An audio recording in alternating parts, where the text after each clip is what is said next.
नमस्कार, future express में आप सभी का स्वागत है। मैं हूं वीरेंद्र कुमार और इंडस्ट्रीज पर निफ्टी बैंक पर आपकी अप्रोच सेकंड हाफ के लिए और एक क्रिटिकल सेकंड हाफ के लिए।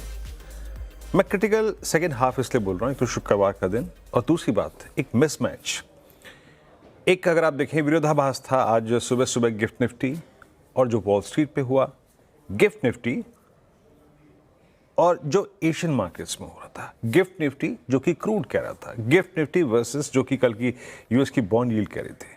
एक विरोधाभास था। यूएस मार्केट कल क्रैक हुए, कल bond yield almost 4.7, crude at 93.5, Asian markets का सुबह स्लाइड होना, हर चीज़ हमारे अगेंस्ट थी। बट स्टिल हमने क्या होल्ड किया? 24,200, जिसको हमने कल गेम किया था। और क्या नहीं पार कर पाए? 282। वहाँ पे क्या है वो सब समझाऊंगा आपको मैं। देखिए, आज सुबह मैंने आपसे एक बात कही थी कि हमारा टेस्ट ऑफ स्ट्रेंथ जो होगा ना, वो होगा RS1 पे। RS1 क्या था? वो आपका फॉलिंग 10 और फॉलिंग 20 डे में था। देखिए, वो उसकी रीडिंग जो होती है ना, वो जो मैं लेवल्स निकालता हूँ वो होता है क्लोजिंग के अनुसार कल की, बट वो स्लाइटली चेंज हो जाते हैं क्योंकि कल 266 की बहुत सिग्निफिकेंस थी नहीं। That was simply yesterday's high. But test of strength होना था 297,319 पे, यानी अगर आपने 24,200 के ऊपर क्लोज दिया है तो अगला कॉल आइटर कहाँ था? 24,300 पे। अगर आपने 24,200 के ऊपर क्लोज दिया है तो अगला सप्लाई जोन क्या था? Falling 10, falling 20 day exponential moving average. आप वही पार नहीं कर पाए। और आपने एक बात जब सुबह की कमेंट्री सुनिएगा क्लियरली, मैंने एक बात कही थी, अगर आप ये नहीं क्रॉस कर पाए, in that case strong possibility है कि आप एक कंसोलिडेशन के फेज में चले जाएं और आप एक ऑप्शन राइटर को 24,300 के, 24,400 के, 500 के स्कोप दें अपनी जगह चुपचाप बैठे रहने की। अगर आप 24,200 को होल्ड करते हैं तो आप एक स्कोप देंगे उस पुट राइटर को 24,200 के, 100 के और 24,000 के चुपचाप बैठे रहने की और वेट करें टिल एक्सपायरी। अभी तक वैसा ही हुआ है। ना आप 24,000 के नीचे गए, 200 के नीचे गए, ना आप 24,300 पार कर पाए। तो आपने कंप्लीटली एक ऑप्शन राइटर को एक स्पेस दे दिया अपनी पोजीशन को मंगलवार के प्रोस्पेक्टिव से, मंगलवार यानी मंथली एक्सपायरी के प्रोस्पेक्टिव से अपनी पोजीशंस को और ग्रिप करने के लिए, स्ट्रॉन्ग एक अपर हैंड मेंटेन करने के लिए। लेकिन आइए जरा एक बार स्टैट्स, ऑप्शन के स्टैट्स क्या कह रहे हैं यहाँ पर और कॉल राइटर्स और पुट राइटर्स क्या कर रहे हैं। उसके बाद हम चलेंगे शिवांगी जी के पास। अभी 3 स्टैट्स मैं आपको दिखाता हूँ कॉल्स और पुट्स के। यहाँ पे स्ट्रॉन्ग ग्रिप ले रहा है 24,300 का। ये देखिए आउटस्टैंडिंग वाई 2 करोड़। सबसे ज्यादा कॉल कहां बिकी? यहीं पर। और नीचे 24,200 की पुट पे सबसे ज्यादा पुट कहां बिकी? यहीं पर। तो सिंपली ये गेम जो है परसिस्ट करता है 24,200 से 300 के बीच में। अगर आप इसमें करीब करीब 50, 60, 70 पॉइंट के स्विंग से खुश हैं, that's good, otherwise leave it. अगर आप एक ऑप्शन राइटर हैं मंगलवार तक के लिए, in absence of strong global markets, आपके लिए एक स्कोप है यहां पर एक ग्रिप लेने का। अब लेके आइए जरा प्लीज पुट राइटर्स के जोन। ये निफ्टी बैंक क्या कर रहा है? ये यहां पे हमने ये देख लिया। देखिए कोलैप्स अब तभी आएगा जब आप 24,300 ये 200 की ट्रैजेक्टरी को, 150 की ट्रैजेक्टरी को डिसाइसिवली वायलेट कर दे, तभी आएगा। और शॉर्ट कवरिंग तभी आएगी जब आप RS1 को बाइसेक्ट कर देंगे। Same is the case with the Nifty bank as well. Nifty bank सुबह चल रहा था एक समय और आजकल इसके जो हालात है ना उसके तरह हो गए। वो कहते हैं ना गजनी, है ना, चलते चलते लुढ़क जाना, चलते चलते फिसल जाना, चलते चलते रुक जाना। कल भी ऐसे ही हुआ। 57,600 को 50 को नहीं पार कर पाया। आज भी कुछ हद तक वैसा ही है। सुबह HDFC बैंक ने, सुबह AU बैंक ने, सुबह एक्सिस बैंक ने, सुबह ICICI बैंक ने एक थ्रस्ट जनरेट किया था, बट वो कन्वर्ट नहीं हो पाया एक स्ट्रॉन्ग ब्रेकआउट। इंट्राडे हाई क्या है? 57,772। RS1 के ऊपर गया बट डिलीवर नहीं कर पाया टुवर्ड्स 57,927। उतना थ्रस्ट जनरेट नहीं कर पाए। क्या यहां पर भी देखिए, यहां पर अब मंगलवार को एक ऑप्शन की एक्सपायरी है, क्या यहां पर भी ऑप्शन राइटर से ग्रिप ले रहे हैं? एक बार ऑप्शंस के स्टैट्स लेके आइएगा। इट सीम्स कि ये ऑप्शन राइटर फिर एक ग्रिप ले रहा है। देखिए बैंक निफ्टी के अगेंस्ट क्या खड़ा है? बैंक निफ्टी के अगेंस्ट खड़ा है क्रूड। 57,800 पे 2.5 लाख कॉल बिकी, 57,900 पे करीब करीब 6 लाख नहीं 70,000 को कॉल बिकी, माफ कीजिएगा, और 58,000 पे आउटस्टैंडिंग वाई करीब करीब 24 लाख का। तो आप समझिएगा कि 24, 36, 7, 37, अप्रोक्सीमेटली 38 लाख का outstanding Y, and that's huge. और नीचे 57,500 पे, जो कि अब आपका 10 और 20 डिमा भी है, वहाँ पे 6 लाख, तो कितना हो गया 15, 4 19 और लगभग 57, करीब करीब आप समझिएगा कि 17 17 34 35 36 36.5 लाख का आउटस्टैंडिंग वाई खड़ा है। यानी सिंपली ये ऑप्शन राइटर बैंक निफ्टी को एक मनोवरिंग का स्कोप दे रहे हैं 57,800 से नीचे और 57,500 के ऊपर, हार्डली 300 पॉइंट का मनोवरिंग स्पेस है। शिवांगी, गुड आफ्टरनून, कार्यक्रम में स्वागत है। शिवांगी, स्टॉक स्पेसिफिक एक्शन आज भी बाजार में अच्छे हैं, बट अभी तक इंडेक्स किसी प्रकार का थ्रस्ट जनरेट करने में सक्षम नहीं है। But still I will say against all odds, US market, crude, bond yield, rest of Asia, उसकी तुलना में हम अभी भी ठीक कर रहे हैं। आपका इंडिसेस पे व्यू? वेरी गुड आफ्टरनून वीरो, थैंक यू। तो हम देख रहे हैं कि मार्केट्स में एक नेगेशन तो हो चुकी है पिछले 11 दिनों के लोअर हाइस का, पर मोमेंटम क्लियरली यहाँ पर मिसिंग है। कल के एक डोजी फॉर्मेशन के बाद आज हम एक पॉजिटिव ओपनिंग के तरफ स्टार्ट ज़रूर किए थे, बट कंसोलिडेट कर रहे हैं एंड कहीं ना कहीं रेजिस्टेंस है 24,300 के मार्क्स पर, जहां क्रॉस करना और उसके ऊपर होल्ड करना काफ़ी इंपॉर्टेंट रहेगा नेक्स्ट लेग ऑफ ट्रिगर के लिए। काफ़ी शॉर्ट कवरिंग की मूव की जगह है यहाँ पर, और इंडेक्स में हम देख रहे हैं कि इमीडिएट जो कॉल राइटर्स हैं उनकी अनवाइंडिंग से ही कुछ एक मूव हम एक्सपेक्ट कर सकते हैं। बट ऑफकोर्स हम मंथली एक्सपायरी की तरफ जा रहे हैं, सो वॉलेटिलिटी थोड़ी बहुत एक्सपेक्टेड रहेगी। इंडिया विक्स में हमने देखा है कि फ़िलहाल जो है 11 के आसपास है, तो काफ़ी म्यूटेड स्विंग्स है, बट रेंज में स्विंग्स काफ़ी देखने को मिल रहे हैं।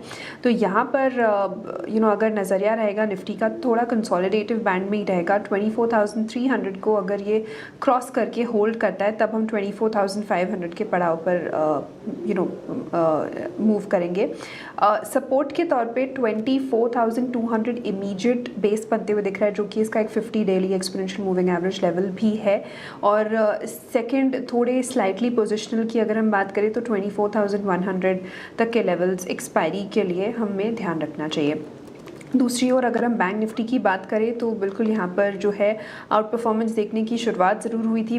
पूरे ब्रॉडर मार्केट को बैंक निफ्टी लिफ्ट अप करते हुए ज़रूर देखा था, पर अब वापस हम देख रहे हैं कि काफ़ी मल्टीपल डोजी फॉर्मेशंस हो चुकी है पिछले लगभग 14 ट्रेडिंग सेशंस में, और जो लगभग 3 अगस्त का रेंज था, हम उस रेंज में वापस आ चुके हैं कल के एक पुल बैक मूव के बाद। तो बहुत ही इम्पॉर्टेंट है कि हम डिसाइसिवली 57,750 के लेवल्स के ऊपर क्रॉस करके होल्ड करें।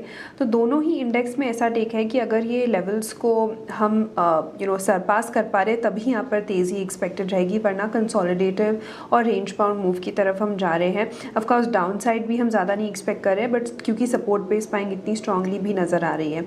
बैंक निफ्टी के लेवल्स की अगर हम बात करें तो यहाँ पर 57,350 के एक सपोर्ट को ध्यान रखना है, अपसाइड 58,150 तक के लेवल्स के लिए। ओके, तो ये निफ्टी बैंक पे व्यू हो गया हाँ शिवांगी जी का। तो कुल मिला के देखिए, जैसे कहते हैं ना, जो मिक्सचर है, जो आपका जो ब्लेंड है, वो यही कहता है कि ग्लोबल मार्केट्स, डोमेस्टिक मार्केट और इस अनिश्चितता के बीच में, इस मतलब जिसे कहते हैं ना क्रॉस कॉम्बिनेशंस के बीच में आपने कंसोलिडेशन को चुना, यही नज़र आ रहा है, और यही ऑप्शन राइटर्स भी सजेस्ट कर रहे हैं। अब एक काम करते हैं, अच्छा ये चक्कर ये ना कि हम एग्रेशन दिखा नहीं रहे हैं अभी। वो जो कल भी एग्रेशन क्या था, जितना गैप अप मिल गया हो गया, लेकिन उसके बाद हमने डिलीवर नहीं किया। खैर अब एक काम करते हैं, थोड़ा सा आपको डेरिवेटिव्स के पिक्चर दिखाता हूँ, क्या डेरिवेटिव्स में गेनर्स और लूजर्स कौन कौन से हैं, डेरिवेटिव की ब्रेथ कैसी है, एक बार उसके बाद चलेंगे आज के ट्रेड्स की तरफ।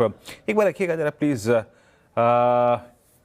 CDSL हिताची, उसके बाद जीवन नोवा, पावर ग्रिड और हिंदुस्तान जिंक, भारत डायनेमिक्स। आज डिफेंस में अच्छे मूव हैं, और तो ये है कॉम्बिनेशन। अगर आप देखें फ्रंट लाइन में, एक आप ये भी समझिएगा कि मुथूट, मन्नापुरम, थोड़ा बहुत इनका थ्रस्ट ये है। बैकफुट में Britannia, KI, DMart, Torrent pharma, Cipla और कमिंस ट्रेड करते हुए। अब आते हैं जरा स्टॉक फ्यूचर्स पे। शिवांगी, 3 ट्रेड्स क्या पिक कर रही हैं आप? स्टॉक फ्यूचर्स की अगर हम बात करें, यहाँ पे सबसे पहला पसंदीदा काउंटर मेरा रहेगा पेटीएम पर। यहाँ हम देख रहे हैं कि इस स्टॉक में काफ़ी एक अच्छी मोमेंटम बिल्डअप हो रही है। लगभग पिछले 9 हफ्तों से higher top higher bottom formation बने हैं। डेली फ्रेम में पिछले 2 दिनों से एक अच्छी मोमेंटम पिकअप हो रही है। ये 1550 के बाइंग के बाद से हमने देखा है कि ये लेवल्स काफ़ी इम्पॉर्टेंट थे।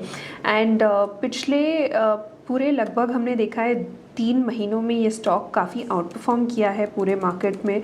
एंड यहाँ पर ख़रीदारी की सलाह रहेगी नेक्स्ट 1700 तक के लेवल्स के लिए हम इस पर नज़र रखें। 1580 के एक स्टॉप लॉस को लगाए रखें।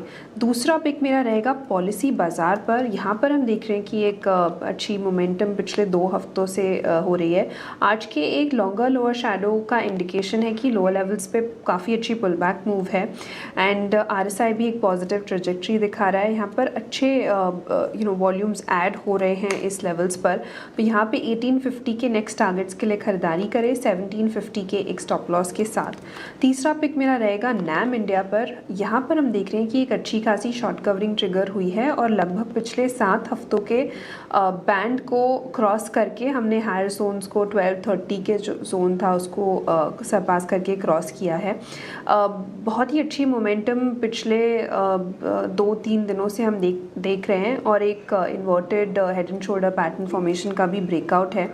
तो यहाँ पर खरीदारी की सलाह रहेगी नेक्स्ट लगभग 1300 तक के टारगेट्स के लिए। एंड 1240 के एक सपोर्ट को ध्यान रखना है। ओके, 3 ट्रेड्स शिवांगी जी के एक बार ट्रेड्स रख दीजिए जरा स्क्रीन पे, मैं आपको थोड़ा समझा देता हूँ टारगेट्स एंड स्टॉप लॉस, उसके बाद आगे बढ़ेंगे। और थोड़ा सा अगर आप देखें तो उसके दूसरी खबरों पर ध्यान देंगे। पेटीएम 1624 का अगर आप देखें ट्रेड करता हुआ 1700 का लक्ष्य यहाँ पर है, स्टॉप लॉस करीब 1580 का। उसके बाद जो दूसरा ट्रेड शिवांगी जी ने पिक किया वो भी लेके आइएगा। पेटीएम के बाद इट्स पॉलिसी बाजार 1850 का लक्ष्य है, 1750 का स्टॉप लॉस और ट्रेड करता हुआ 1788 पर। और तीसरा ट्रेड यहाँ पर पॉलिसी बाजार के बाद निपन लाइफ 1300 का लक्ष्य 1257 पे ट्रेड करता हुआ। एक ब्रेक लेते हैं, ब्रेक के बाद असीम से बात करेंगे, कुछ महत्वपूर्ण जानकारी आप तक पहुंचाएंगे और स्पेशली मोबाइल मैन्युफैक्चरिंग स्कीम को लेकर, स्कीम 2 को लेकर जो डिटेल आज जारी हो सकती हैं उस पर बातचीत करेंगे छोटे से ब्रेक के बाद। ब्रेक के बाद कार्यक्रम में आप सभी का फिर से स्वागत है। थोड़ा सा खबरों की तरफ फोकस करते हैं। दरअसल मोबाइल मैन्युफैक्चरिंग स्कीम 2 की आज डिटेल जारी हो सकती है। आईटी मंत्री अश्विनी वैष्णव इस स्कीम की पूरी जानकारी देंगे। क्या है ये पूरी स्कीम और कब तक गाइडलाइंस हो सकती हैं जारी, इसे बातचीत करते हैं असीम से। असीम बताइए। सरकार देश में मोबाइल मैन्युफैक्चरिंग को बढ़ावा देना चाहती है। इसके लिए सरकार ने मोबाइल की PLI स्कीम भी चलाई थी, लेकिन वो स्कीम मार्च 2026 में खत्म हो गई थी। तो उसके बाद कैबिनेट ने एक नई स्कीम को मंजूरी दी। जुलाई में इस स्कीम को मंजूरी मिली थी। मोबाइल फोन मैन्युफैक्चरिंग स्कीम 2.0 को मंजूरी ऑलरेडी मिल चुकी है, लेकिन उसकी अभी गाइडलाइंस आना बाकी है। तो उसकी गाइडलाइंस भी सरकार बहुत जल्दी ही जारी कर सकती है। तो स्कीम के बारे में मैं थोड़ा सा आपको बता दूं कि स्कीम के अंदर सरकार 2.5% से लेकर के 5% तक के इंसेंटिव कंपनियों को देती है। इसके साथ अगर वो कंपनी भारत में ही R&D करती है या जो लोकल सोर्सेज कंपोनेंट को सोर्सेज करती है तो उसको 3% एडिशनल इंसेंटिव्स मिल सकते हैं। लेकिन अगर वो कंपनी भारत के अंदर पूरी तरह से मोबाइल मैन्युफैक्चरिंग करना चाहती है तो इंसेंटिव्स बढ़ करके 8 से लेकर के 10% तक हो सकते हैं। तो सरकार बहुत जल्दी इसकी गाइडलाइंस जारी करेगी। लोग जो कंपनी है उनसे आवेदन मंगाने की शुरुआत करेगी। IT मंत्री अश्विनी वैष्णव आज इसके बारे में एक प्रेस कॉन्फ्रेंस भी करेंगे, जानकारी देंगे कि स्कीम अब कहां तक पहुंच गई है। तो ये मोबाइल मैन्युफैक्चरिंग स्कीम 2.0 बहुत जल्दी आप उसकी गाइडलाइंस को आता हुआ देख सकते हैं। शुक्रिया असीम। तो अगर आप देखें जल्दी गाइडलाइंस जारी हो सकती हैं मोबाइल मैन्युफैक्चरिंग स्कीम 2। शुक्रिया असीम बहुत बहुत इस जानकारी के लिए। एक ब्रेक के बाद हाजिर होते हैं और फिर उसके बाद आपका ऑप्शन ट्रेड लेंगे। ब्रेक के बाद कार्यक्रम में आप सभी का फिर से स्वागत है। चलिए अब शिवांगी जी से पिक करते हैं और उनका ऑप्शन ट्रेड। शिवांगी क्या पिक कर रही हैं आप? ऑप्शन ट्रेड के लिए मैंने चुना है नैम इंडिया, क्योंकि यहाँ पर हम देख रहे हैं कि बहुत ही अच्छी शॉर्ट कवरिंग ट्रिगर देखने को मिल रही है और जिस तरह से यहाँ पर ऑप्शंस मूव हो रहे हैं काफ़ी रिमार्केबल है।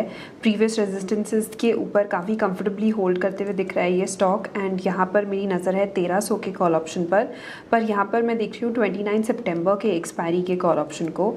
लगभग यहाँ पर हम 25 के स्टॉप लॉस लगाए और 40 के टारगेट्स के लिए। ओके नैम इंडिया की अगर आप देखें तो कॉल है, अच्छा आप देखिएगा सितंबर की कॉल है ना, अब अगस्त का तो खैर मतलब ही नहीं है, और करीब 1300 की कॉल 30 पे ट्रेड करते हुए, और ओआई बिल्डअप देखिए इसका 103%, ह्यूज। शिवांगी बहुत बहुत शुक्रिया आप इस कार्यक्रम में शामिल हुई, and have a nice weekend Shivangi. और एक ब्रेक, अगली मुलाकात 2 बजे कमाई का अड्डा में, तब तक के लिए नमस्कार।